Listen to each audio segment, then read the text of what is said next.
Check this out, though. First of all, you throwing too many big words at me. Okay, now, because I don't understand them, I'm going to take them as disrespect. Watch your mouth and help me with the sale.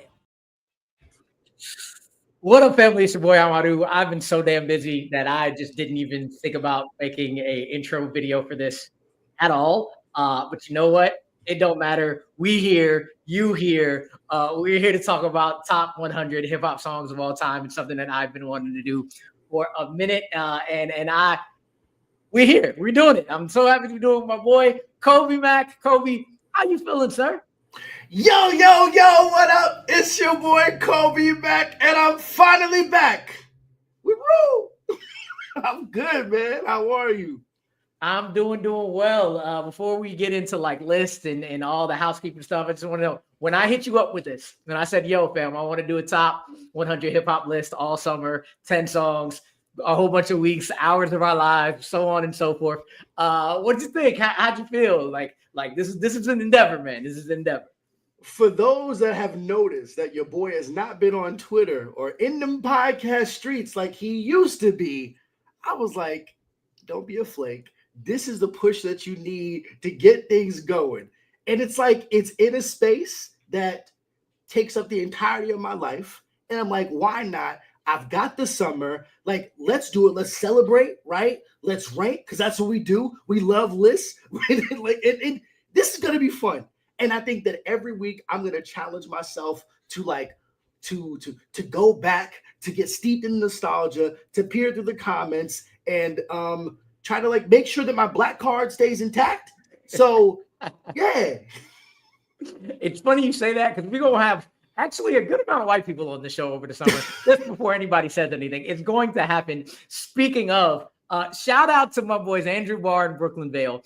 Whether you're like randomly saw on my old channel your reviews, what is this, or you're on like 500 takes, it's my boys who have this music channel. They are allowing me to do it on their channel because that's what they do. They talk about music. They did the whole endeavor of listing their 500 greatest songs of all time. So I was like, where could I do this? None of it there. So shout out to them. Please subscribe to this channel, especially ring the bell, get notifications to make sure you know when we are hitting you with the next episode. As always on any YouTube channel. Housekeeping real quick. Other places you can see me where you normally see me. I usually talk about movies. And to hear all about that, visit Bite Size Breakdowns YouTube. bitesizebreakdown.com, where you hear all my movie thoughts, movie news, reviews for TV and all that. But I love hip hop as much as I love movies. So I'm glad you followed me over here. And Kolby brought it up. The podcast will return. Booty, booty, booty, booty, Kolby everywhere. At some point. Yeah. Sometime soon. Yeah. I have no idea what I'm going to title it. Like, I first started the podcast in 2018. No, it's somewhere around there, right? And I'm like, I feel like it's just do a season one. You know what it is? It's going to be like not a requel, no, a legacy reboot. Yeah, a Kolby reboot. Kind of like Karate Kid Legends that came out. I'm going to do a lot of movie references, y'all, so just get used to it. You have that face. I love the damn movie. But anyway, and last thing, we are going to be doing this once a week, every week for the foreseeable 10 weeks, 11 if you include this one. If you're here with us today, we are talking about our honorable mentions. Because, again, the past month and a half, we have been hitting each other back and forth, racking our brains like, yo, what are you doing here? Let me get your list. What are you thinking? And what we did is we put our own individual list of top 200 or 200 and so hip hop songs of all time. Then I put them together, mathematically did some shit, and then we ended up with a top 100. But because it's our list and we get to do what we want, it's flipping a little bit next week because my boy KB, the producer, is joining us next week for the rest of the summer, where we start our number 100 to 91 next Sunday at 7 EST. So we'll do it once a week. We don't know what day each day of the week because there's 3 of us, and there's going to be a guest every week on top of that. So we got to coordinate times, schedules, all that goodness. But I will tell you, 100 through 91 will be next Sunday. 7EST. I'm a Knicks fan, so I don't give a damn about the finals right now. So yeah, come watch us instead of the Thunder stomping on the Pacers. Hopefully. But we're gonna. That's how we're all worked out. We took our 3 individual lists of top 200, which songs got on the list, got off the list, moved up to 100 spots, moved down 50 spots, switched one to the next, to the next, to the next. I looked at Kolby's list and was like, oh shit, I forgot about those. Kolby looked at his and I looked at mine and was like, damn, what was I listening to growing up? I'll throw shots a little bit. He'll throw shots my way, but it's all good. But what we are doing tonight, we are talking about honorable mentions.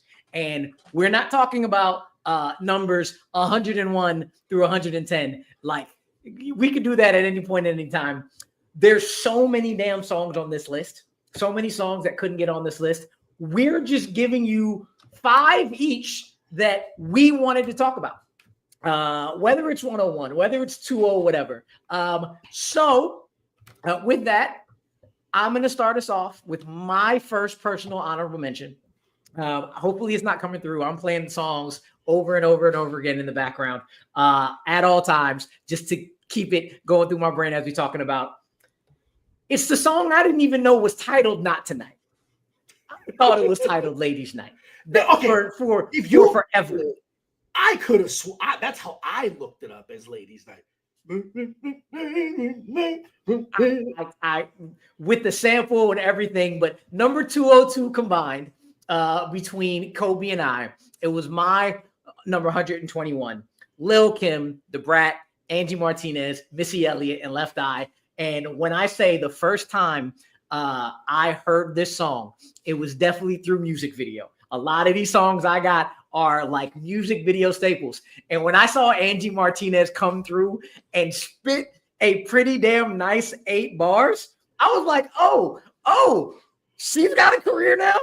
She had one song after that, and then it went nowhere. And she went back to the NYC radio DJ. So she's still a legend. But if you will notice on my list, I love posse cuts. I just do. So when you come in with Angie, and then you come in with one of the most underrated rappers ever in Left Eye, Lil Kim doing her thing, and they just kept hitting you in the mouth over and over and over with ladies who do not get the representation in hip hop that they do at all. I'm going to say this over and over. It's going to be a staple. It's one of the best posse cuts, one of the best songs. And I remember running back the Brat's verse over and over and over and over, trying to hit that Windy City loving you straight from the shot. Tonight's the night for the lady. We keeping it like the way that she came in on a whole different vibe than everybody else. It just punched you in the mouth. After Lil Kim did her thing, after Left Eye reminded you what she was like. And it even took me a while to realize that was Missy singing on the hook. Yeah. Like, even though she sings at the end, you got me like Patti LaBelle or somebody just be singing hooks. And I was like, wait, what? It took me a couple years to realize, no, Missy actually sings too. Everything from the Ladies Night sample to the fact that I will never not think of the movie Nothing to Lose with Martin Lawrence and Tim Robbins. That's where this song came from. Again, we should have a movie reference counter somewhere. I think like it's so entrenched to like how the synergy between music and film. And obviously it's hard to have a film that doesn't have music in it. Obviously you can have music sands away from the film, but there's just like that cross-pollination, especially like within hip hop culture where it all comes together. And I asked myself, is this the earliest posse cut from Just Women? This is one of the only posse cuts from Just Women I can think of. Like, every time I've been here for the past couple of years, like the introduction or the wave of female rappers coming out right now, it is a plethora. It is so good to be a female rapper nowadays. And they got past all the, female rappers are going to beef all the time and just beef because they're women and stuff. We're past that. The Glorillaz, the Megs, the Doechis, all of them. I'm waiting for another. One of my boys joked with me today when I told him I was doing this. He was like, Rue is definitely not going to have one song past 2017 because he's an old head. And I don't know if I will, honestly. So I don't listen to many of today's artists, even though I know Meg, I know Glorilla. I do like Glow though.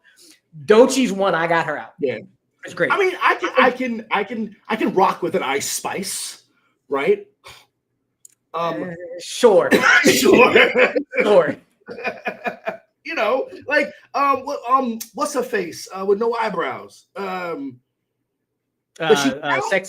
Sexy Red. No, or I mean, I guess they don't all got eyebrows. They all paint them on. There's Lotto. There's Doja Cat. There's Doja. Like, okay, she's in like a because she does both. I mean, it's kind. Yeah, I guess she does both. We got a bunch of people on here who do both. So so like my wife was started like listing R&B songs, and I was like, hey, just hip hop. She's like R&B is hip hop. I was like, no, I mean just rap. It is. Just rap. So the way that I tried to break it down is that if it's an R&B artist featuring a rapper, I'm not putting it on the list. If it's a rapper that has an R&B artist featured or mostly doing the chorus, that counts. It may not be fair, but it counts. Yeah, and also there's people like Breezy that like are rappers and singers, with their singers first, and then they rap. So that you consider that a hip hop song. Anyway, but back to this, I would love another ladies posse cut, especially if you want to bring back, like, put a Foxy Brown in there as a surprise guest, put a Remy Ma, put a Lil Kim because of Not Tonight. Yeah, I would love to see that. And this song was the first. This song was definitely the first for me. And this song, every time that like I go a long spell and hear it again, I'm like, why is the song not on my phone? Immediately on my phone. I'm immediately running to it. That's another reference you're gonna get. If I'm running to it, it's the shit. Like, and yeah, I just, everything about it is great. But I'm done. So what else you want to add about Not Tonight, aside from the fact that you thought it was called Ladies Night? I mean, I think we all kind of like thought of it like that. I just love the pocket that like it hit in the time. 80s baby, 90s kid. This spoke to me, right? I was able to see pretty women who were scantily clad in some respects, and it was nice. And like, did I absolutely know what the heck they were talking about? No. And that was like all the fun parts. Right. Oh, and then you also had the brat in her like full like JUCO shirt. She's big ass shirt, jean shorts. She's been in a time capsule since the whole time. Since this song came out, right? And whatever video Vixen was in the music video, she married her. They got a kid now.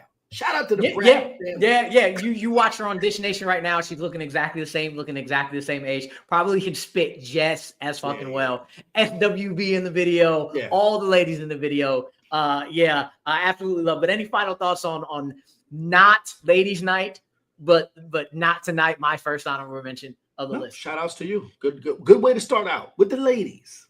Oh yeah, and then I didn't mention, but I'll mention this again because we have KB coming on next week for the summer. Any of these Tay songs might jump into the actual list, and we'll just go run it back again. Okay, that's it. Seeing what he does. But moving on from number 202 on our combined list to number 152 on our combined list. Kolby had it on there at number 75. Eminem's, speaking of white people in the hip hop space, Eminem Superman. A deep cut to some, but for those that are for real, and if you know, you know, I would say that lyrically, this is one of the sickest, like just multi-layered raps of all time. And I think that Eminem has always been known for his penchant with his pen and him being that guy. You can't discount him for he's a white boy, even though he parlayed his privilege in the best way possible. He never turned his back on the community in which he recognized where hip hop comes from. He made this his own. He didn't try to emulate anyone else. You can obviously hear influences, but particularly there's something about Superman that when that came out, and this is on his album in the Eminem show, it was at a time in high school where I was angry and I was a kid looking for an outlet, and I felt like to a lot of y'all, like. He spoke to the things that I knew that it would be wildly inappropriate for me to communicate out loud. And he does it with such venom. And it's so good. Like He talked about smacking you with an anthrax on a Tampax till you can't stand. His wordplay has never been lacking. Ever.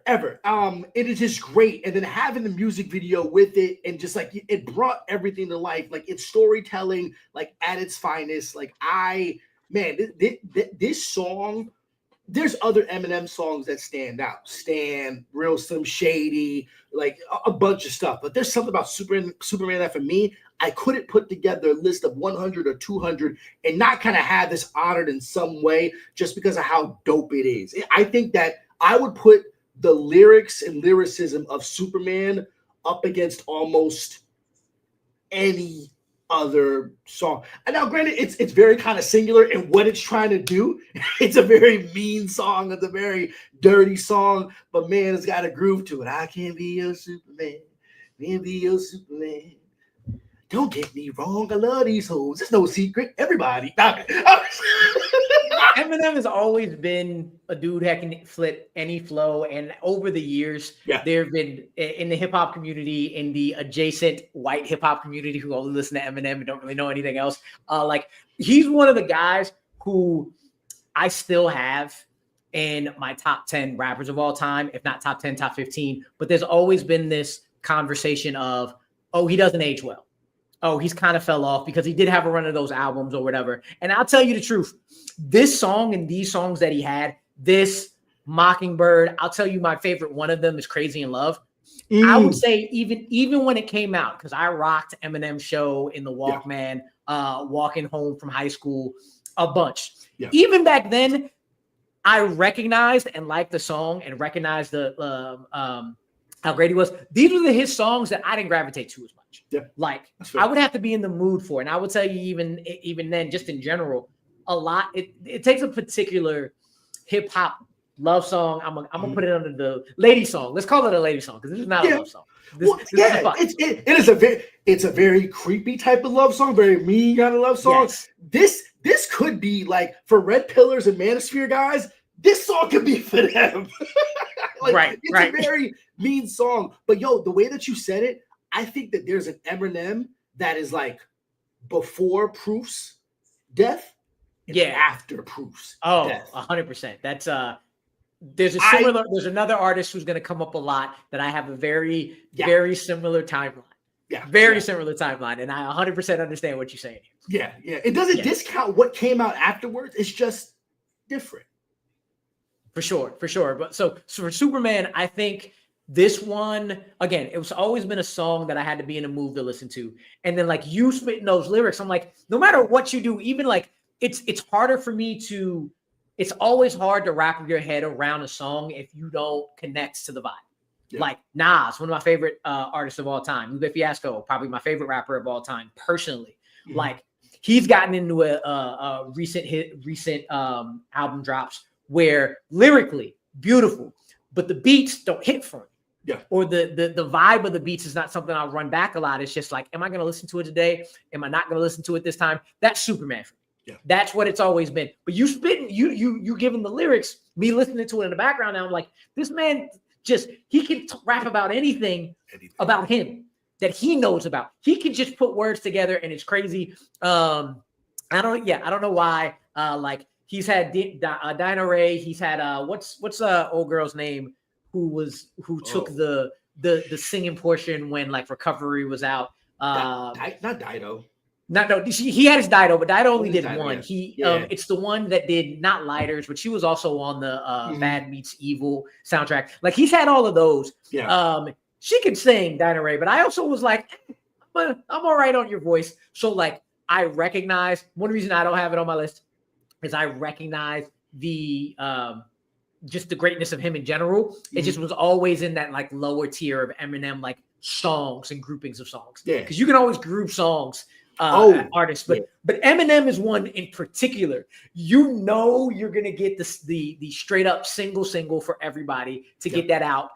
Without Me, The Real Slim Shady, so on and so forth. You're gonna get the straight lyricism, Till I Collapse, Rabbit Run, stuff like that, and you're gonna get the one semi-creepy, but ladies love him. I want to fuck you. Maybe I love you. Maybe I don't song. That was always on the bottom tier. Yeah. And it wasn't bad. It's just where it was for me. So that's why like I didn't have it on my top 200. Fair enough. All right.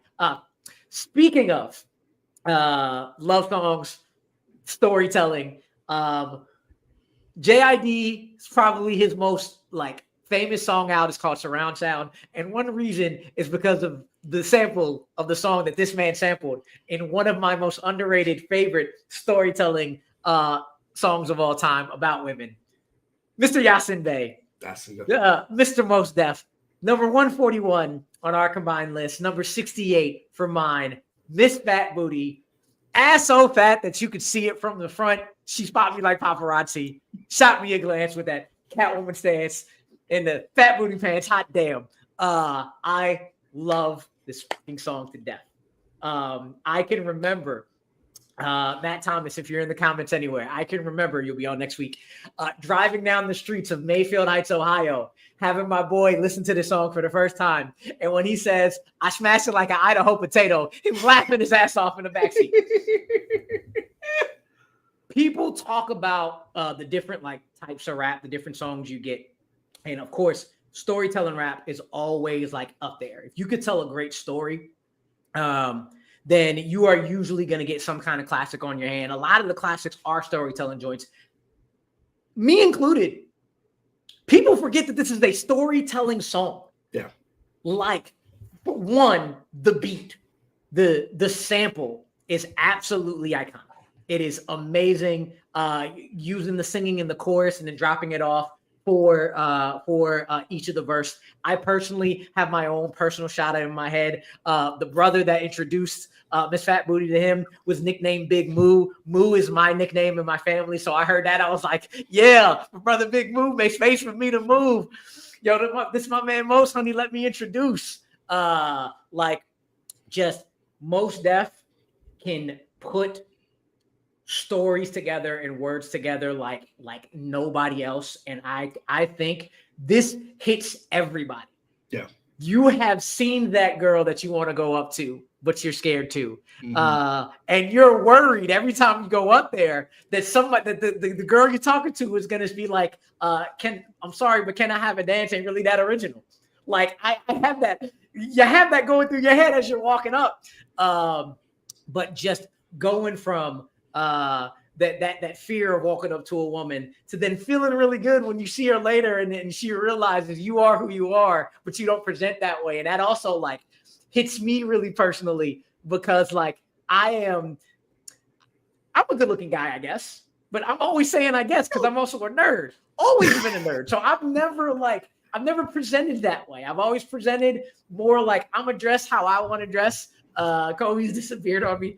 Like I don't have one of my nerd shirts on, but I either have a sweater, a hoodie, or some kind of like t-shirt with a comic book, whatever on it. So people weren't looking for me like that. I would look at people, but when you find out who you actually fucking with, you're like, oh, my bad. Like that feeling. And then like just going through hearing all the things where he just caught feelings over and over throughout.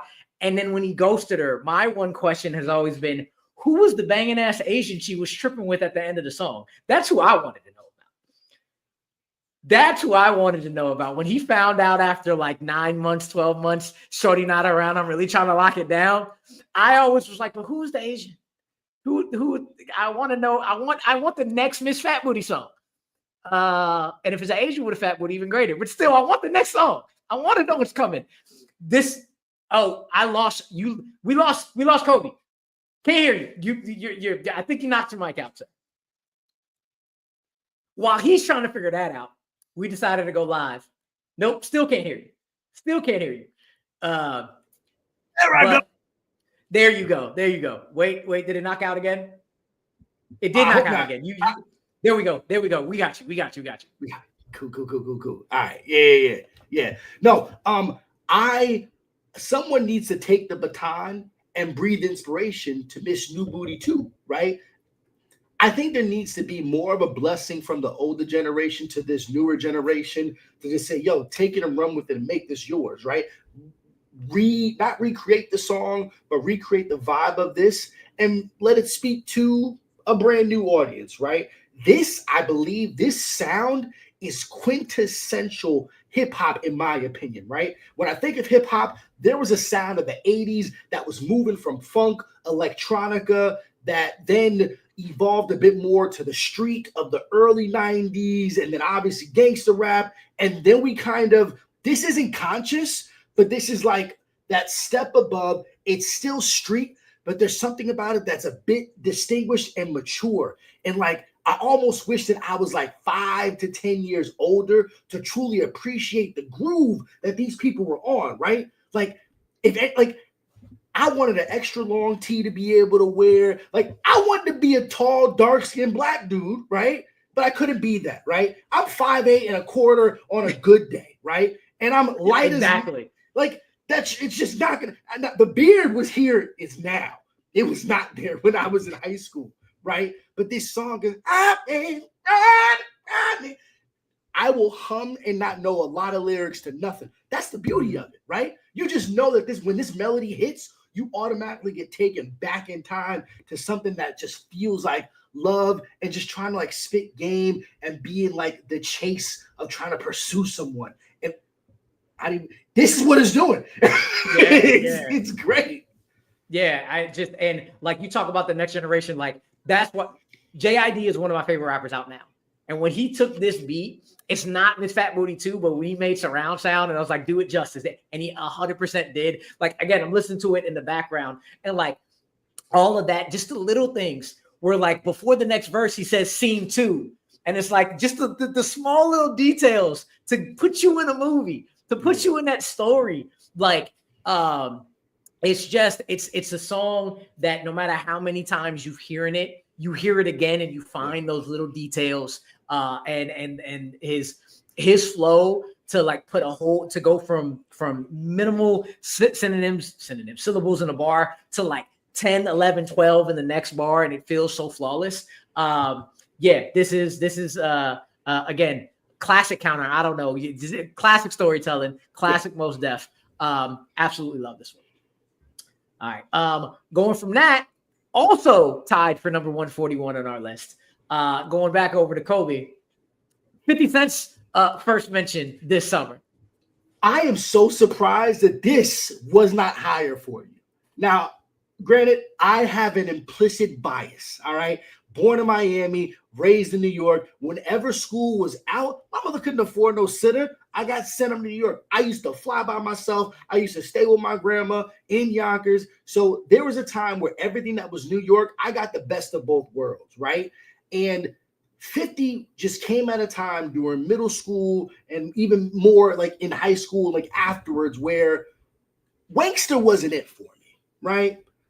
But they had his hits, right? And shout outs to 106 & Park for really elevating, music and hip hop in particular to be able to grandstand and platform these artists. But there was something that took 50 from a lot of, in my opinion, his kind of West Coast inspirations and obvious connections, right? Because I think he kind of blended a bit of the both. He's from Queens, but he had the inspiration and the backing from Dre and from everybody and doing what he's doing with the crew at G Unit. That I Get Money gave me, like, in my opinion, a true street banger. It's one of the best openings. I get money. I get money. I get. I will lose my. I swear, yes. You put this on in the club, I'm stepping hard. Tim's scuffed. All right, I'll wear one pair of new constructs on the right foot, and I put a pair of Black Forces on the left. I gotta ask this question because like I've had this idea in my head for a minute, and you talking about stepping. I don't think so. But one, did you pledge? And if you pledged, are you a noob? Oh no! Whoa! I will say this: I did not pledge. But if I was gonna pledge, I'd be a no. See, I was about to do something. Somebody was gonna that you shouldn't be doing because that's like you said. Step. I should have said cues first because but I got a couple brothers who stroll all the time. Do I look like a Sigma brother to you? You definitely just. That's all I'm gonna do. That's it. I ain't gonna get in trouble. That's it. You know what I'm doing though. Yes. Can you know what I'm doing. Yeah, Anyway, I because I can see both cues for sure. Yeah, for sure. yeah. But yeah, Most definitely. And like there's something about I Get Money, and I think particularly this is one like a quintessential hip hop summer where we had true beef that didn't turn into a battle, but it was just based off of like expectation. And this is the summer of 50 Cent versus Kanye West. And 50 thought he had it. 50 made a big pledge and said, yo, I'm about to sit here and go platinum. And it was I Get Money versus Can't Tell Me Nothing. And I'm not going to lie, I Get Money came out and I was like, this don't sound like In the Club. Hold on, wait a minute. What? This isn't 21 Questions. There was like an elevation, like a real kind of like grit to it. But he was still able to keep his kind of like chill swag like that. But then the musicality just got like even bigger for me. And like anytime that I Get Money plays, I lose my shit. And it's undeniable. There's not very many 50 that's on my list, but I could not have anything of a top whatever without this being on it. I absolutely love this song. I'll tell you this. If this were so when it comes to making lists in general, top whatever lists, I'm weird. I'm a weirdo. So like I made a top 100 movie list, and the 2 Mission Impossible movies that made it on there were Mission Impossible 1 and Mission Impossible 3, which is my favorite. But if I rank them just on the series, Mission Impossible 1 is like second or third to last. Makes no sense logically, like, but it doesn't matter because it's my list. So when I was putting this list together, I was like, this is not my favorite. This is not my best. I'm going with my gut, and I'm doing a mix of what feels right. So like favorite might have a little bit of more of advantage on some songs. Best and iconic might have some advantage on the other. And I Get Money, when you put that on your list and I saw it, I was like, fuck. Because this is probably my favorite 50 Cent song. Yeah. Like hands down. I like this song more than a song of his that is higher on my list. But I did kind of have this contextualization in my head of, even though I Get Money is my favorite 50 song, I can't deny what I believe collectively is his best. And I think for this list, it needs to be this kind of matrimony of what I want and respecting of like what is.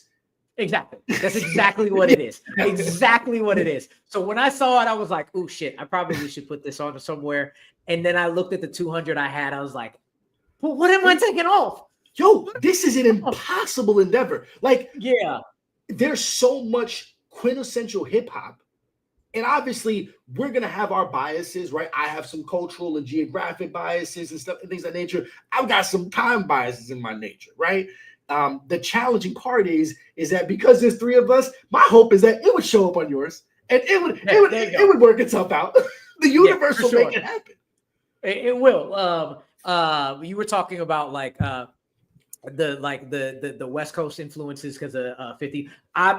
When he came out with this, I felt like I was back in my apartment in Harlem that I was born in, that my brother still lives in, and like my boys make fun of me because I say I'm from New York. I'm a diehard Knicks fan, but I left when I was 2, and then I moved to like 6 different cities in before high school in 5 different states. So like anytime anybody asked me where I was from, I'd say New York because I was born there because I just moved to this city. Listen. I can't say I was in the city anyway. So I always claim New York because it's home. Because it's my family's still over there. It's one of my many homes. I got like 3 or 4. It's my original. I felt like I was back in New York. Like there's a meme that was out recently, best opening lines of songs.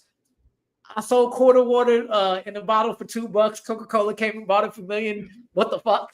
Like that is 50 Cent encapsulated in all the arrogance and lyricism and swagger and thinking he can be Kanye West with an album that nobody really listens to, all wrapped into one damn bar in the opening of a fire ass song. Yeah, but in the end, like it's that combination of like some of my favorites that can't go away, some D cups that like I'm going to put on this list no matter what, some classics that like just I can't. So I will tell you that would be one that like if I wasn't like saying I'm done screwing, that's probably one of the first ones I'm putting on the list. it. Yo, we may have to like say, you know what? We could put this in like a corner and like, I don't know, like just like in the event, like again, our list. So again, one, if KB has on his list and we run it back, I might as well just say, let me just rejigger some stuff because we can do that. It's fine. But yeah, anything else on I Get Money before we go on to the next one? Yo, shout out to one of the biggest losers of all time in that particular little beef. And that's something when this came out, we know who came out on top. Yeah, 50's fine. He's won a whole bunch of those. He's the greatest troll of all time, greatest rap troll of all time. Like, petty as hell. And we love it. And we love it. All right, moving on from 141 to 134. Taking me back to high school. Kolby, you're number 58. Posse Cut. The man of Posse Cuts. We take it over DJ Khaled, Akon, Lil Wayne, Rick Ross, Fat Joe, T.I., Birdman. Basically, T.I.'s crew. I'm sorry, DJ Khaled's crew plus Akon. Yeah.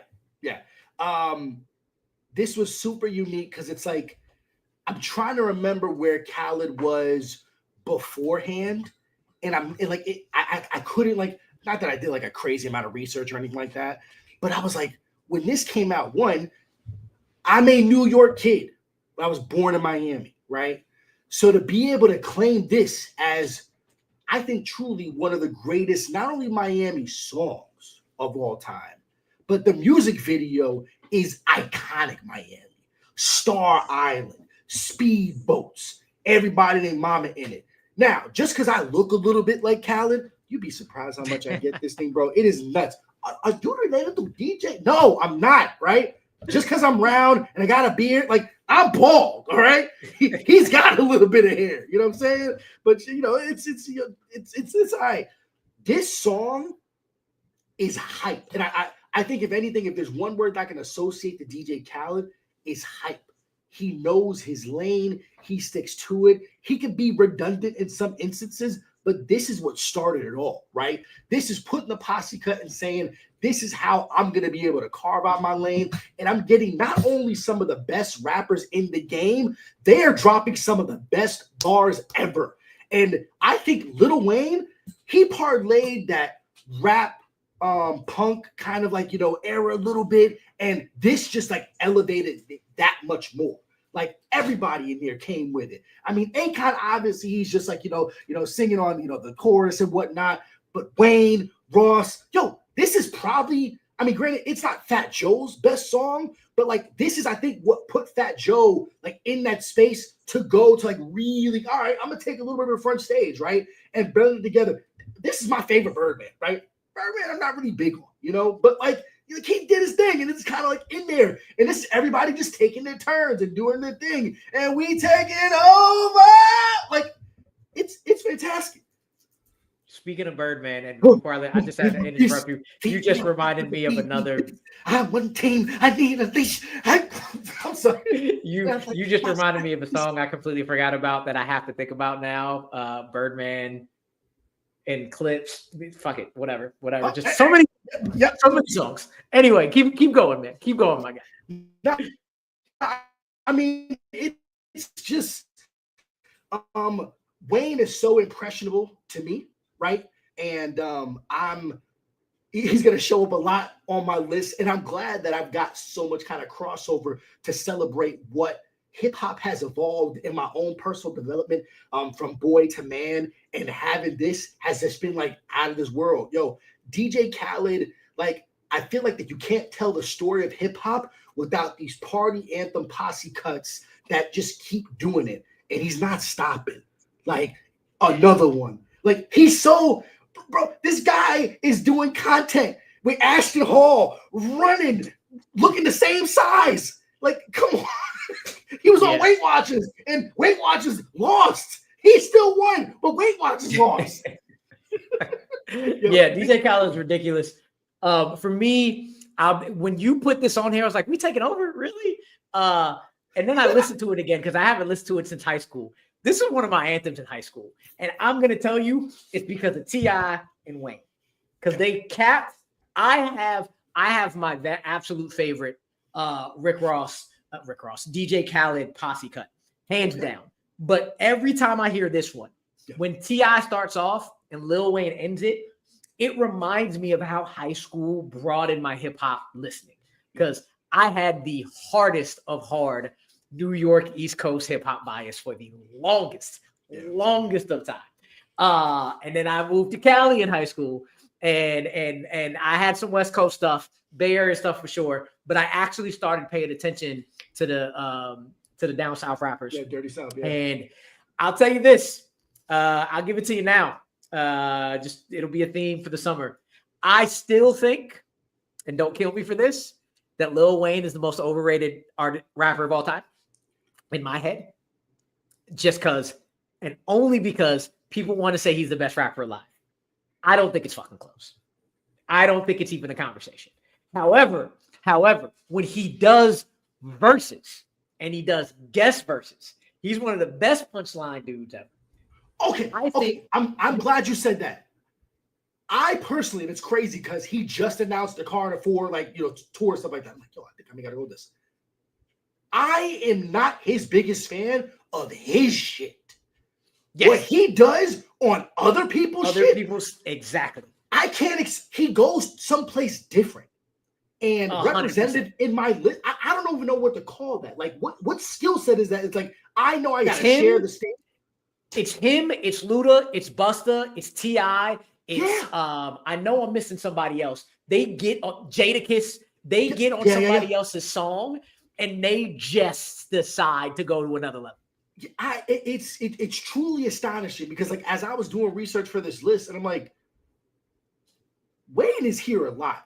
And I think as a lyricist, I think Wayne is talked about fairly as a top 5 rapper alive.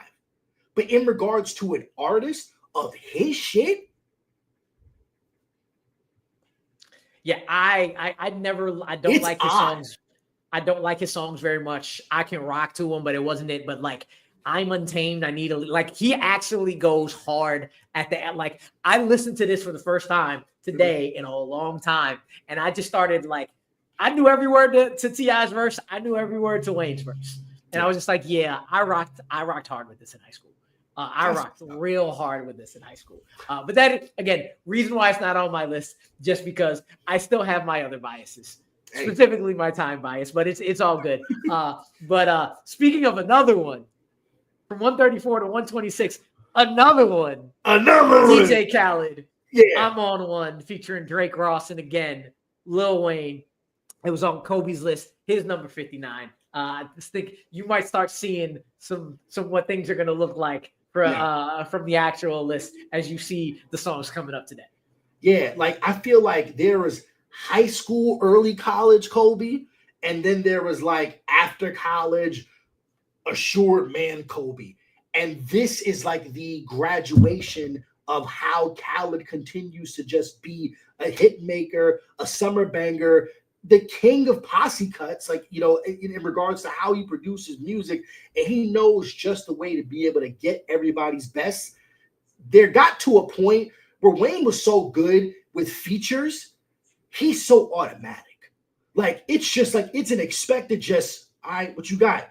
And it's damn, bro, you are just too good. And then it just elevates so much to be able to give Drake. And in the same way that there's these phases of different artists live, this was early Drake, right? This was pre-Scorpion Drake, pre-Views Drake. This was, I would say, this was junior, sophomore Drake, sophomore Drake, right? This was at the height of what he really, really was and was in his bag. And honestly, it took me a while to come around to Ross because I was kind of off there's Miami music. I don't consider Rick Ross Dirty South. Am I wrong? I feel that's a different sound to Jeezy, T.I., Luda. If Hustlin' did not show the GTA bridge in that video so predominantly, when he came out, I would have been like, "Where are you from? Are you from? Thank you. You from you?" So I'm not gonna put out where I live just because my wife might be like, well, "Who the fuck? Why are you putting that out on the street?" I live in an area where you think it might be the South, but you think it might be the East Coast, but you're not sure because it's kind of a combination of both. That's what Ross reminds me of. Agree. Are you from that East Coast down south? general vicinity. No, he's deep down there.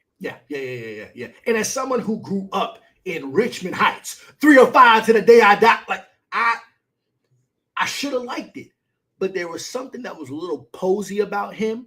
But like in certain doses of Ross, I can really take it. Pause. But like,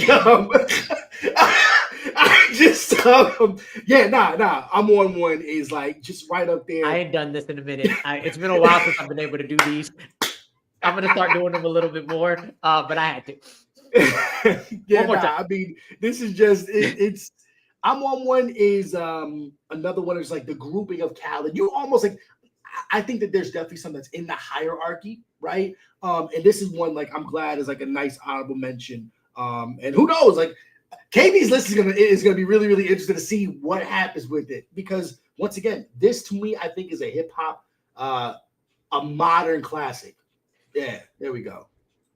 This is so for me, this is kind of towards getting towards the end of my Khaled run. So my favorite I need to look it up. God damn it!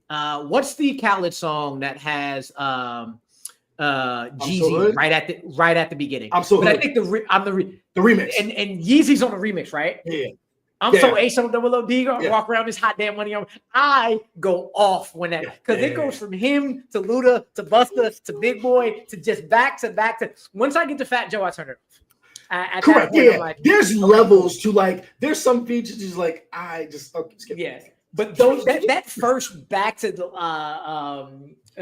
I should have been on the original version, like done for back to back on the I'm So Hood remix. Yeah, is like like just feature artist on feature artist on feature artist. So I'm on one was that like he was going toward the where I stopped listening to Khaled as much. Okay. And like I don't hate Drake. Like everybody hates Drake now. I don't hate him. I don't listen to him no more. At least nothing new. Nothing new. I think Thank Me Now is a great album. I think Take Care. It is Take Care, right? Well, I'm not sure. I think Take Care.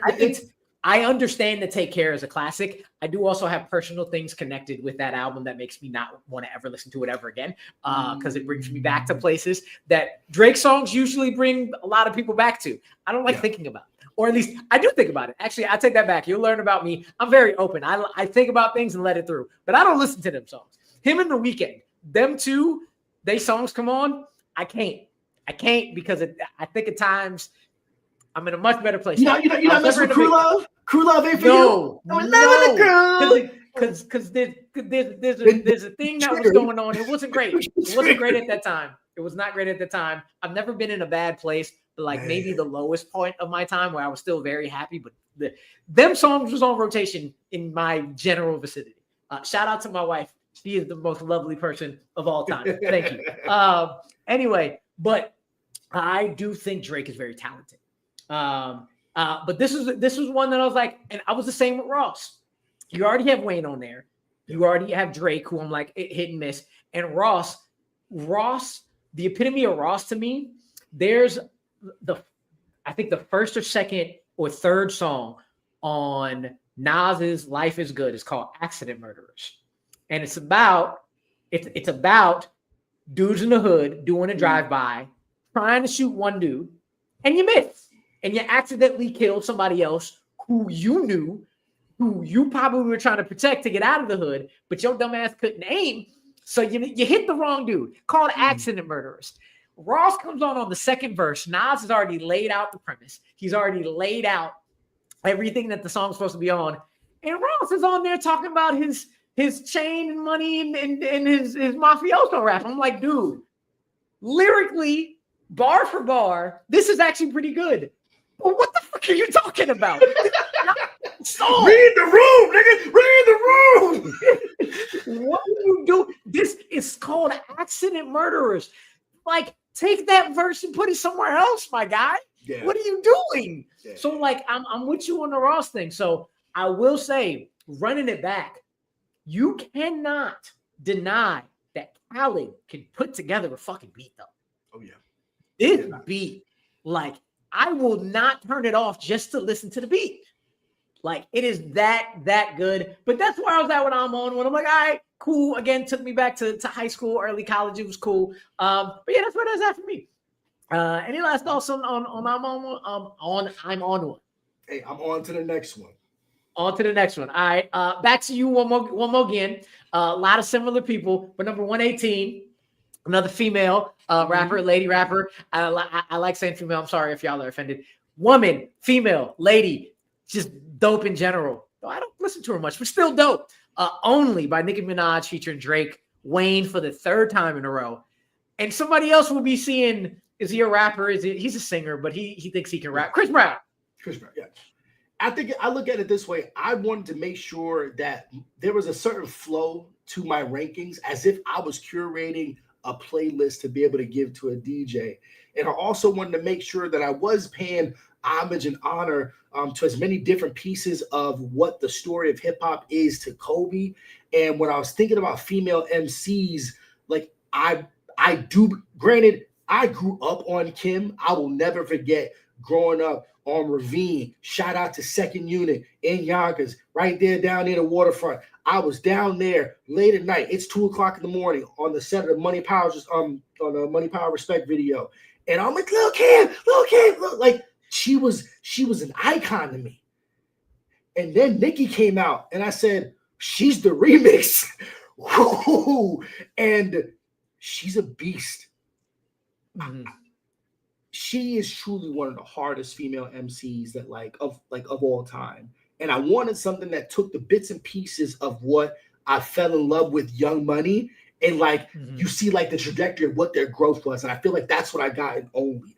This beat is hard. She's sick. Wayne, once again, automatic. Drake, he's Drake. And Breezy, it's this confluence of what I think that they were accentuating and hitting at all cylinders. To me, this, I feel like with Young Money and Breezy, this is them when they've gone, they're perennial all-pro players at this point.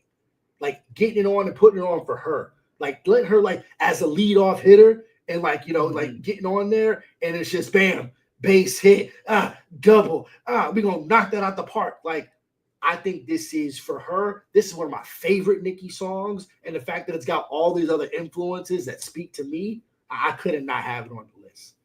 Yeah, understandable. I'll get this out the way. I will say there's some times where Nicki raps where Luda did it. Some people call it the Big Sean flow, but where you have that line and you add the word at the end. Mm-hmm. There are times where I'm like, what did you say? Let It Blow or whatever. Lance Stevenson. What's that bar that just passed? Yeah. But however she does that and she ends with Lance Stevenson, there are times where I'm like, all right, that was a bit too not enough. That you got to be really, really tight in order to do that. However, so just in general, not on my list. I didn't even think about this song. Not even if I Get Money was here, Only wasn't even in the thought process. Wow. However, I love this song. I absolutely love this song. Year 5 of me teaching Oakland, California, I got to curate all the music for all the things. Hey, bruh, bar. Yes, it's honorable. However, the song is still tight as hell. I love this song.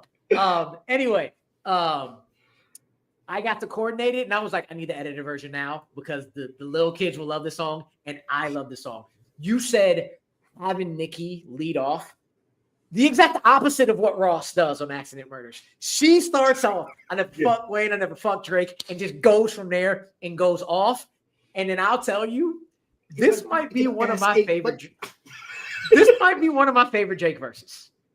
Really? He was sitting up on that big titty, but I was still staring at the titties. I laughed my ass off with this song, and I'm like, this is what Drake does. Drake knows how to be the ladies' man, how to actually put lyrics together, how to talk about a topic.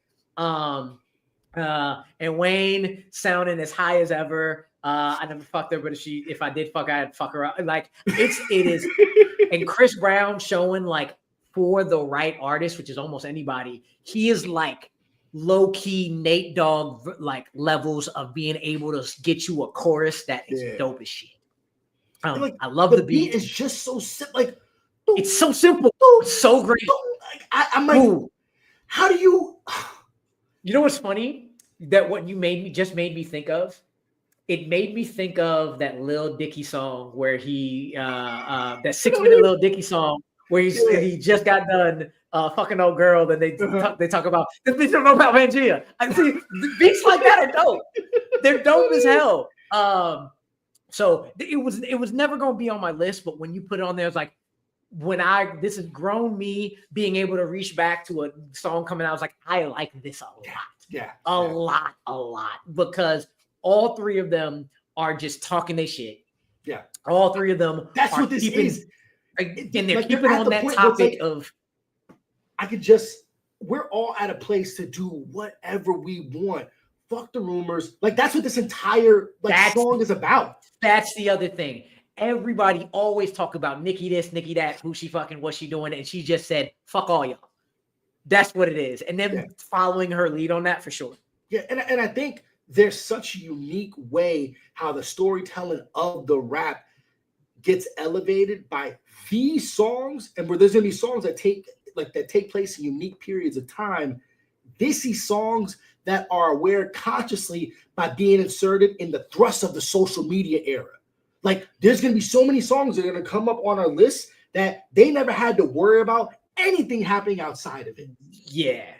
You know, and it's like a unique thing. Like, things that happened out west stayed there. The only thing that crossed over was the West Coast, East Coast beef, right? Mm-hmm. But like, even if you kind of get into like that kind of newer golden generation of like when Dirty South really popped off, that took place all in a bubble, right? Like, we didn't have smartphones. That changed the game, right? So now all these rappers, they just can't be them. I think that they take being superstars and do it better than anyone else. These particular four right there. Like, Nikki, to me, she's young, but she's an OG. That's the weirdest thing, bro. That's crazy. Yeah, it's crazy. Because that means that I'm an OG. Right. Oh, by the way, tell them bitches blow me Lance Stevenson. I was so hyped, and then I heard that I was like, oh, Nikki, why'd you kill? Like, yeah, I get it, but that didn't hit as hard as you thought it did. I saw this. I was like, you know what? Yeah, for that era, for that time, I think this is an underrated gem, and it just really shows the talent, the talent that they shine at from all three, for sure. All right, we had a whole bunch of posse cuts. I think this one coming up is probably the second posse cut that made me say, oh, hell yeah. This is why I love posse cuts. Number 116 on our list, number 53 for me, 4, 3, 2, 1, with just go after go after go at LL Cool J, who, yes, youngins, he is a rapper, probably one of the greatest rappers to ever do it. Method Man, the man that everybody thirsts after, all the women thirst after over on Power. Redman, Cannabis, DMX, and Master P. Fam, when I first heard this, everybody was asking, whose verse? Whose verse? Whose verse? Whose verse? Because, oh my gosh, this song is just rough, raw, straight. I am just get this motherfucker on right now. Let's fucking go. Yeah. Let's fucking go. It gets you rowdy. It gets you hyped. And like, I remember asking my brother, because I think it came out in the summer. Some of my cousins was over, some of my brothers was over, and they was asking, gotta ask who had the verse. And this was DMX's first appearance. Yeah. First song. You got a C-bar. We'll find out. First song, and everybody was talking about Meth and Red and they're back and forth because you know that's classic. Everybody was talking about Cannabis coming up, and I'll get into that little tidbit in a minute. Nobody was talking about Master P because it was Master P. However, the more I listen to it, the more I appreciate what that man did and how he didn't just drop the bag on this song. But from the very first time I saw it, I heard this song as a 6, 7, 8, 9-year-old little boy living in the South Side of Chicago. Stay out the dark, because if I catch you in the run of town, come up off me, because I'm gonna run it down. Run it down. How it's gonna go? It's gonna be that. See that? The shit'll finish you, dog. Believe that? The way you value your life as much as your possession, don't be stupid. Learn a lesson. Like from the jump, DMX grabbed me and he never let go. Yeah. This verse introduced me to Darkman X, one of my favorite rappers ever. Yeah. And having that on top of 1, 2, 3, 4, 5, 6, 7, Blaze the Hot Trizak, Sound Like Heaven, the back and forth for Red and F. It is, I think, one of the most underrated. I'm going to say underrated a lot over. I legit think this might be my number 2 posse cut of all time. Wow. I think it's the most underrated posse cut because people forget about this song. And then I'm like, well, what about this? And they're like, oh, shit, you ain't lying. Yeah. And then to follow that up with the fact, you want to talk about petty. LL Cool J is the most just slick, straight up gully, petty motherfucker that I've ever heard in my life. This dude heard Cannabis's verse. Thought he was dissing him and told Cannabis, fam, you can't keep this verse on the song. And Cannabis said, I'll change it, and dropped a fire verse. And you know what LL Cool J did? Proceeded to diss somebody on the song. That whole verse is about Cannabis. It is about that man. And it is crazy. Crazy. We got KB coming on. It might be back on the list. I love the song. It's okay. But yes, we do love that song. Fam, the fact that he said, I'm going to come on last and I'm going to say I went platinum more times than your dirty ass got on a train and kept it on there and then proceeded to make Cannabis get on the video.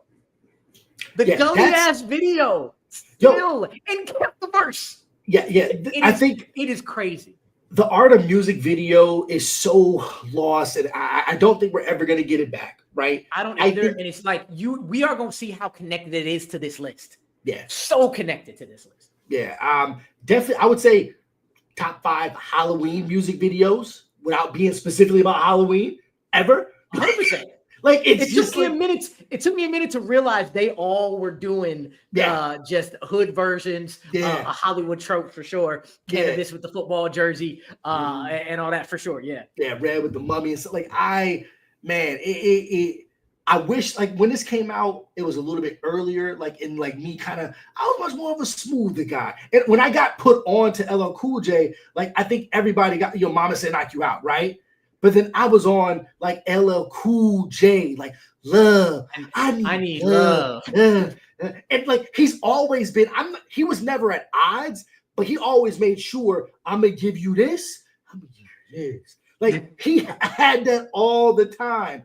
LL Cool J is one of the greatest rappers of all time, right? And the fact that this man still today, he's in his 60s, right? He's 60s. Like I would assume he's in the 60s. That's nuts, man. Yeah, no. Great. Deep cut, undeservedly underrated. You're right. Yeah. Any I didn't present this to you, but I was thinking now. I also want to let know if it's not on your list from here on out, why didn't it make your list? Just in general, aside from the fact that you were more of the care and loving kind of guy. Yeah, I think like when I think about specifically the things that impressed upon me, I recognize that I did have like a kind of blind spot for going too far back, right? Depending upon where I was specifically, like in my life, where I felt that hip hop had its hold on me was from like middle school to like early college. You know, I always joke and say like, yo, I don't listen to anything new. I'm stuck in 2007 and before that. So like, there's not going to be much. I mean, granted, I think there's like some stuff that kind of pops off depending upon my taste in a particular artist. But like, yeah, I would say if anything, like 2012 and before, that's there. But then 96 and below, it had to do something a little bit different, and I don't think this was that for me. Cool. Yeah, but I absolutely, me and my brother always talked about this song a lot over the years, and I had to continuously try to convince him that like, fam, you got to keep the Master P verse. You got to have the complete set. You do. And he's like, And he was like, make him say, that dude. No. I was like, no, he does okay. Yeah. They put him right in the spot, right after Cannabis. Or is it right after Cannabis, right after DMX? Who produced this? Because like I think placement is such like the way that you arrange a song is so key to that, right? Like we just kind of made that nod with Khaled. I got to take a look and like look up who produced like that, because like I think that was a very solid choice to even include him. Was interesting. I just looked it up and Eric Sermon, EPMD Eric Sermon, produced this song. Interesting. Like, bro, you got to chill and strictly been. Yeah, it sounds like something he would do. Like there's so many rappers you forget that they're producers too. Fam, I love this beat. Yeah, this is again 100% running song. I'm going full speed. One of my favorites ever. Little son fantasizing, borrowing flows. Tell little shorty with the big mouth the bank is closed. Just rapped like 2 verses ago. What are you doing? You're really talking about this man on a song he's on. It was crazy. And it also gave me a beef that was really, really dope with Second Round TKO and The Ripper Strikes Back. If you haven't heard of that, go listen to those 2 songs as well, because that came from this just classic song that I absolutely love. Going from that to this artist, I have the most deep cuts on my list. I don't know if he's going to make it in general, but I mean, on this own channel, I did a whole 2-hour spiel about why he's probably my favorite rapper of all time. Really? Favorite. Lupe Fiasco. Yeah. The Cool, Food and Liquor, and The Cool. If I could list, they're 2 and 3 on my favorite hip hop albums of all time. Wow. Taking my gut, Food and Liquor drops out of the top 10. The Cool is number 2, period. Lupe has been my guy. Anybody who knows me, they're like, how do you not, you went a whole episode and you haven't talked about Lupe? Are you okay? You fine? You sure? I like when he can mix his lyricism with beats that just work so damn well. It is fucking top tier. And I'm saying that as my 51. My 51 on my list. So there's like classics 50 and up. I just think that Daydreaming is the epitome of everything I love about Lupe Fiasco.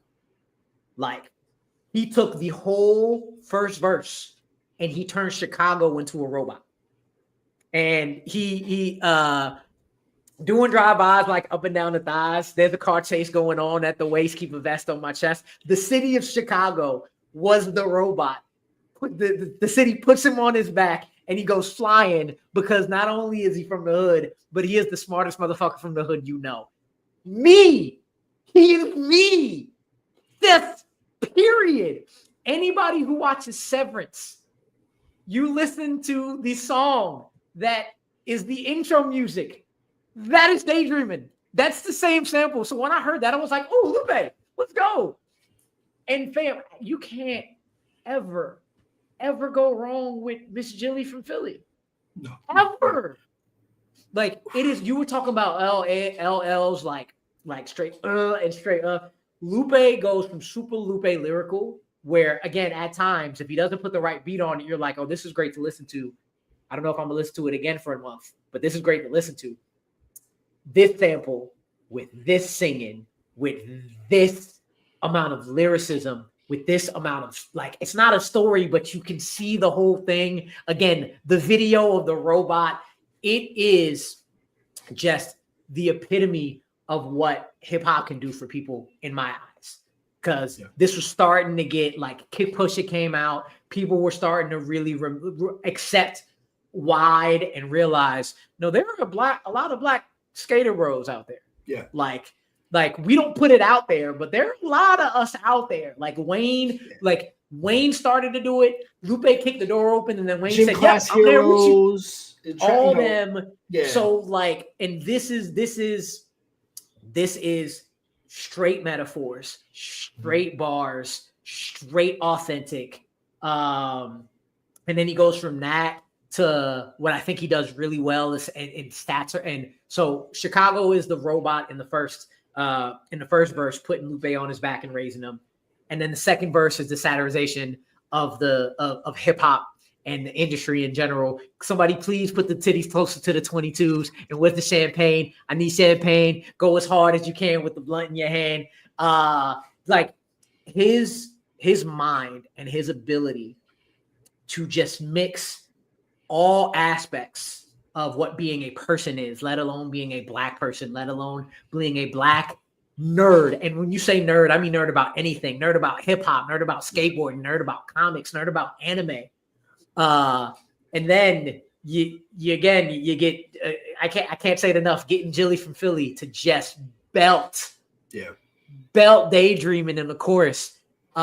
This doesn't sound like a running song, but I trained for a marathon back in 2016, and in the half marathon and in the marathon, my TFA boys who are who helped me like train knew first track when I'm running the marathon, just hit it. That's my walkout music. This is my song. I love Daydreaming always. It's amazing. I definitely feel like I didn't have enough Lupe on my list, and I'm really happy that this was there. You ever realize that you fall into kind of like this kind of like, yo, where was I at? Like, because I think music transports you, right? And I think I could realize where Lupe fell off for me, not of any of his own doing, but just things that were going on in my life that like his specific story wasn't resonating, or I wasn't carving out enough space for that. I think that there was a very specific brand of Kanye that took up all of that music space for me. Because, you could play this and then coming home right afterwards, it's like they're perfect for each other. Like speaking about Chicago, how they raised him up, and that's great. I'm impressed by Lupe because of how young he was at the time. He seemed wise beyond his years. Like he must have been like reincarnated from some old dude who just had all of this wisdom and sage, like everything, just be able to like package it in something that was like super duper cool in that rap rock era of like the late 2000s, right? Shout outs to you. I think that was it's a deep cut. It shouldn't be, once again. That's the only reason why I wasn't on this. Outside of Kick Push, it's one of his most famous songs. Yeah, like, and not many people know it, but and as I said, like the world would have stopped if I didn't have him. If I didn't put this on there when I said didn't make the list, at least. Oh man, sorry, wife for not running. Now my dog is like, where's she going? Anyway, like it's Lupe's always been like my love this song. It's an absolute death. Yeah. I will say, what I've also found very interesting putting this list together, there are like rappers. Like I said, I think his first two albums are like the best 1-2 punch hip hop album release, even over Illmatic. It was written because I would put Illmatic number 1, and then I would put Food and Liquor the Cool. Then I would put It Was Written in order. And I found that there's a lot of artists who albums are so good as bodies of works. Dude, it's okay. It's okay. It's okay. You're fine. But as a body of work, it's great. But the individual songs don't make the list. And it's like, wow, that's crazy. Like I love all these songs. The album would be top 10 of all time. But if I need to put a song and put it on this top 100 list, I'm like, I only got one, and this is this one. So I get what you mean. Like having artists or having being surprised at how many songs of like a certain artist you do with them. So, yeah. But yeah, this one wasn't not making my at all. Like I'm even surprised it didn't even make the top half. That's how much I'm just like, wow. Anyway. All right. So last song for the night. We've been going in descending order for the all night, but I was talking to Kolby before we got on. I am going to hopefully mathematically make it work that we never have a song that like all three of us, again, if you're coming on late, the other guys joining us, KB, the producer, can't wait till next week, where a song all three of us have is under a song only two of us have. or a song only one of us have is lower ranked or higher ranked. That always confuses me than a song only one of us have, or whatever. So last song for the night, even though it is number 122 on this list, where this was 113, this was 116, is a song that both of us do have. Yeah. And I'll just start off with this one. Contains my number 2 verse of all time. And I'll let you stew on what you think it is. But my second favorite hip hop verse of all time is on this song. And that is my homie Molly used to say 79th in May, me and my best friends from back in the day. Drive Slow remix, number 122, 65 on my list. Ended up being 193 on Kolby's. Kanye West, Paul Wall, GLC, and specifically the remix, because this is another example of T.I. putting in a verse and reminding you just how bad he actually is. Kolby, I'll let you start on that one, and I'll let you take a guess what you think is my second favorite verse of all time on a hip hop song. I'm going through the verse right now. While you listen, I'll go with this. I'll go with this. There is let me know if I was right, Kolby. There is a pre-Donda and there is a post-Donda. Yes. Before Donda unfortunately passed away, Kanye's mom. Yeah. Kanye was probably on the trajectory to be top 3 most important person in hip hop ever. Not only as one of the best producers of all time, but also one of the best rappers of all time. And he's a dude who not only can put together classic albums, because I said the Cool and Food and Liquor was the best 1-2 punch. I don't think anybody's had a better 4 or 5 album run, including 808s. Including 808s and Heartbreak. Yes. College Dropout to Late Registration to Graduation to My Beautiful Dark Twisted Family. I can't remember if 808s came out before or after. That is just classic after classic after. You could call it a classic or not a classic, but it is still a classic to just, man. And we've talked a lot about simple beats on the Honorable Mention list today. This and smooth beats. This one is simple, smooth, saxophone. Just everybody rides the beat so damn hard. Again, New York is home. Chicago is also another home for me. I spent 5 years there, very 5 influential, 2nd grade to 7th grade. You know that builds you up. And I can't remember the line specifically, but he used to name me J-Rock so they'd leave me alone.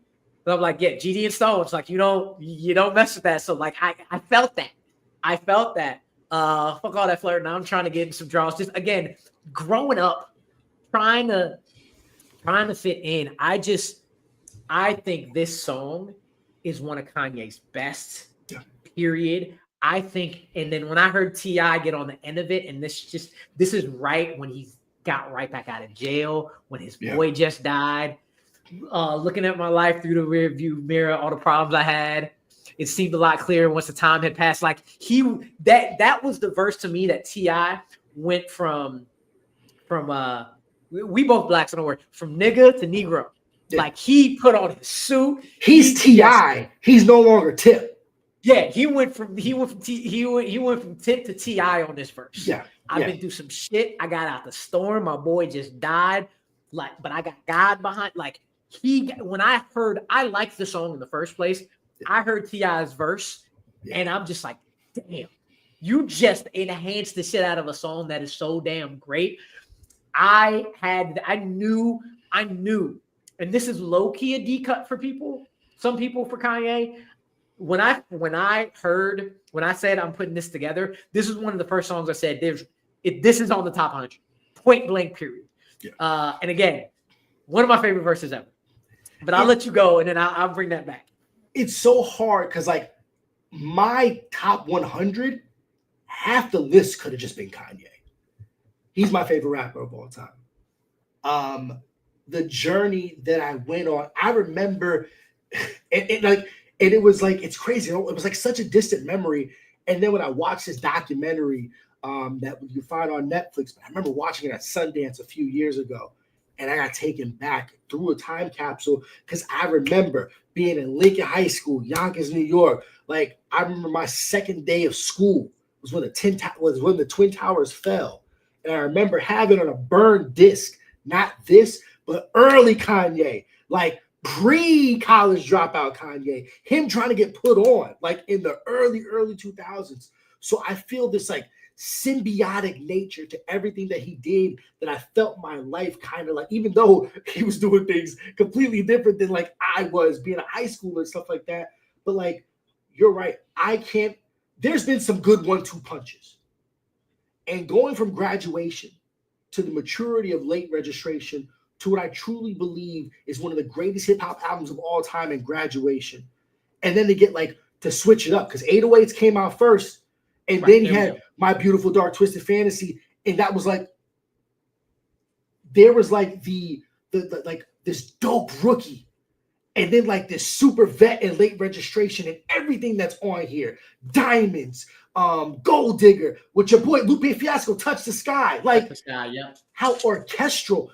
He came out with just an instrumental album that he did with an entire, of just a symphony to the late orchestration. Like, who makes an album, has it be deluxe, and then does an orchestral late? Oh my God. Drive Slow, there's Chicago that's all throughout him and his story. This felt like Houston. It's like homie went down to go visit some family down south and just said, I'm about to sit here. And then with the remix, this is my favorite Paul Wall. Like, it just is. And shout outs to him because he's had such a great career that is so fitting to him. And for as hype and as angry or as passionate as I am that Kanye is, it reminds me that when I want to, I can just slink and just pump. Slow, homie. Like this, man, it is such a groove, and it is so it feels effortlessly cool. Like everything they did was just at half speed. Like it's just it is. I mean, you got Paul Wall on it. You chopping and screwing. They chop and screw it at the end. Yeah. You have to. It is definitely at half speed. Yeah, I'll say this. Shout outs to GLC. You do pump the brakes on the song a little bit. Like Macaw's like the movie, Macaw's like the crib. I got more TVs in here than where I live. And then he comes in and I'm like, you did serviceable, my guy. You did serviceable. So it's not like you kill. It's not like what's his face?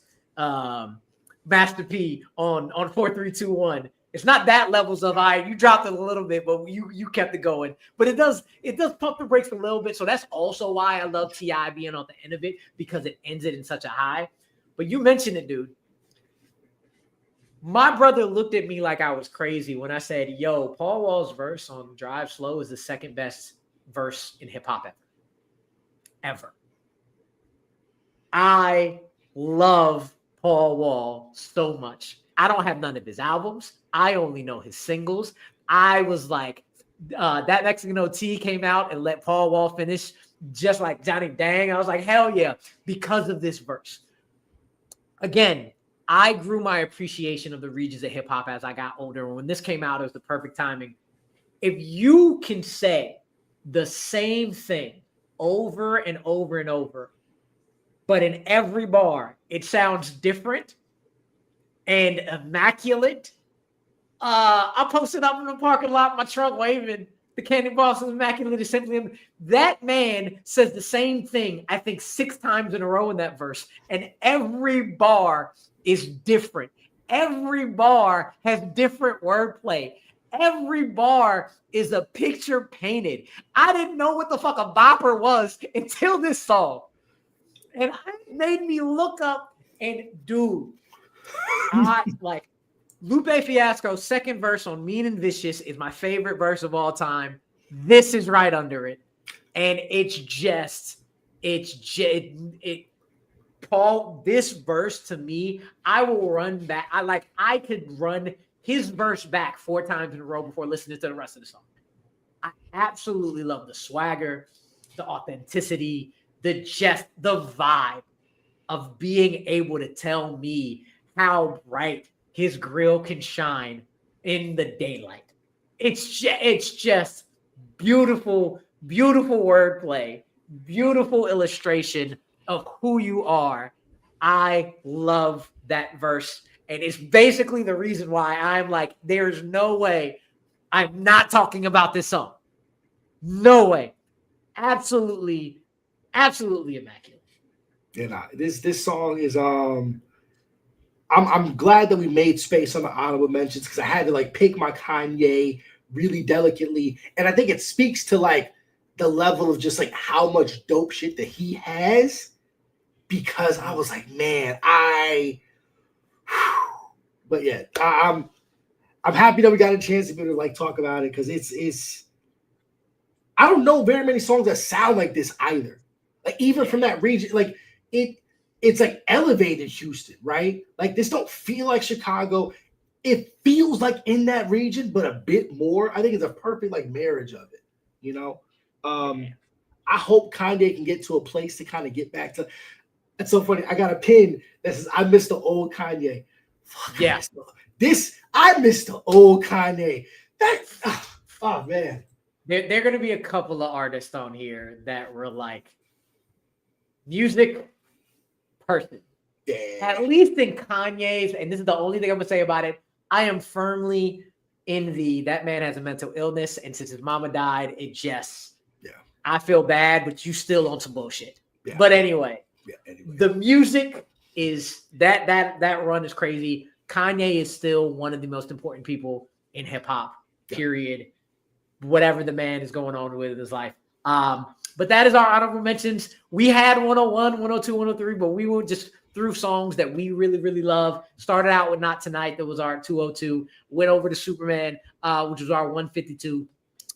There you go, Bar. Miss Fat Booty, 141. And don't forget, again, as we've said over this hour and a half, KB, the producer, is coming on next week. Maybe one of these songs get back on the list. I Get Money, the Tim's Anthem at number 141. 2 back-to-back. DJ Khaled's number 134, number 126. Another one with We Taking Over, and I'm on one. Moving over to Nicki, number 118 with Only. Posse Cut number 50 million that's going to go through this, but number 2 of 50 million we're going to be talking about today over the summer, or 3 of 50 million, 4321 by LL. You still also diss the dude who was on your own track. I'm never going to get over that at all, ever. We hope so. It would be great to be able to double up. Daydreaming, my absolute marathon starter, and Drive Slow remix. T.I. at his best, Paul Wall at his best, GLC holding his own, and Kanye just encapsulating why musically he is a genius. That is it for today, folks. Don't forget that we're going to try to keep Tuesdays at 7 as the time. But again, we got a lot of people to coordinate, so it'll be once a week. It actually probably won't be Tuesday again for another month, but still 400 to 91. Come join us again Sunday the 6th at 7 EST. If you can join us live, talk in the comments. We'd love to talk back and forth with y'all as we're talking to each other. We will have our first guest. If you know me, you know this man, Mr. Matt Thomas of What Real Entertainment. He'll be coming on. He's not that much younger, but I always call him a youngin' anyway, to just give his thoughts on number 100 to 91. Again, do not forget, thank you, Bar. Thank you, Brooklyn. Both of them will be on at some point this summer. Subscribe to this Like 500 Takes channel. If you're on my Yuri reviews, you can feel free to subscribe just to know what's going here. But I don't post there anymore. I post a bite-sized breakdown. And again, Kolby told me that podcast will return soon. I am glad I can get you back in the sphere because I know you've been talking about it, man. Any last words before we get out of here, sir? Man, nothing much, man. I appreciate the conversation. What I'm gonna go do is replay this list, go back and just kind of mellow out to it for the remainder of my evening. Get inspired to be able to go back to some other deeper cuts. It's like now I'm like, man, I miss 4321. Like, what else like around that range? Like maybe just gonna let some stuff play on my Spotify. Let's let it just speak to me. So I thank you, brother. This has been great. Yeah. Thank you. This is a great first episode, and we ain't even got to the list yet. So I am excited for this summer. But for Kolby, for KB, the producer, who will be here next week and will be representing with us the rest of the summer, I'm always going to shout out Bar and Brooklyn for letting me be on this channel. I have been Amaru. We'll see y'all. Peace. What? Bro, what are you talking